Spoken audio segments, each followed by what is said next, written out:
Du journal, je vous propose de découvrir un lieu fascinant, la chambre de votre ado. Un sanctuaire rarement bien rangé dans lequel les parents ne sont pas toujours les bienvenus.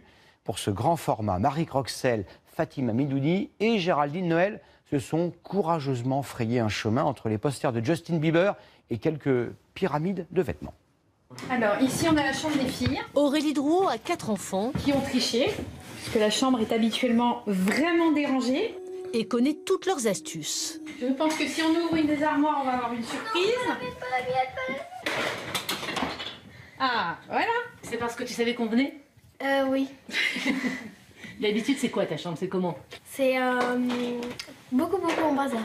En fait, je pose quelque chose et j'oublie tout le temps de le ranger. Camille n'a que 13 ans, mais ce n'est pas mieux dans la chambre de l'aîné, 17 ans, absente ce jour-là. Ici, vous avez le lit avec l'annexe de l'armoire qui est située là. Mais ça vous agace pas? Ah si, ça m'agace, mais en même temps, c'est elle qui vit dans son bazar, pas moi. Et si la notion de désordre n'était qu'une question de point de vue? Écoutons plutôt Émilien, 16 ans, expert autoproclamé en rangement et occupant de la chambre voisine. Tu t'y retrouves?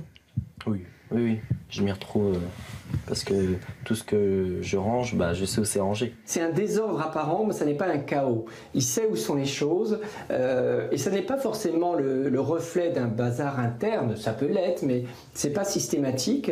C'est un moyen de garder la maîtrise sur le lieu. Parce qu'il n'y a que lui qui connaît les règles de cet espace.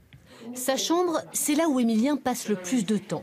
Il a façonné l'espace à son image, pas encore tout à fait adulte, plus un enfant non plus. Ma chambre, c'est moi, c'est ma personnalité. C'est tout ce que j'aime. Donc tout ce qu'il y a ici, c'est ce qui me représente. J'ai toutes les décorations, c'est moi qui les ai faites. La couleur de la chambre, c'est moi qui l'ai faite. Sa mère est toujours la bienvenue dans son repère. Ici, les portes sont rarement fermées. Question d'habitude.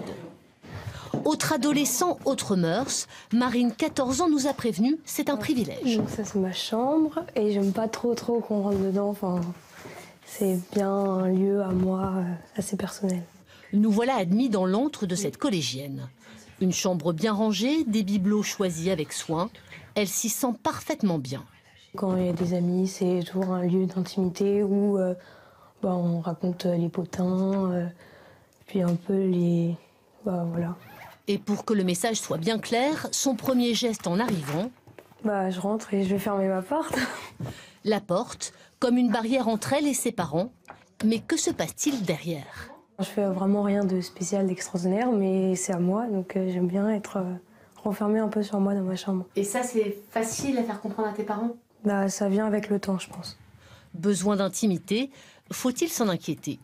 C'est plutôt sain que l'adolescent ferme la porte. Ça veut dire qu'il a conscience effectivement qu'il a besoin de s'individualiser, de s'autonomiser. C'est le seul lieu où il se sent vraiment pas observé, au repos. Donc c'est un lieu important pour sa construction identitaire. Guidés par la musique, nous tentons une incursion chez Margot, la petite sœur de Marine. Bonjour. Qu'est-ce que tu fais? Je travaille. Sur ton lit? Oui. Le lit, lieu de prédilection pour à peu près toutes leurs activités. De toute façon, il n'y a plus de place ailleurs.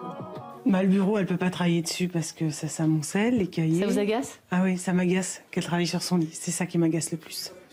Encore un peu de patience. Vos enfants sortiront tous un jour de leur chambre et de leur adolescence.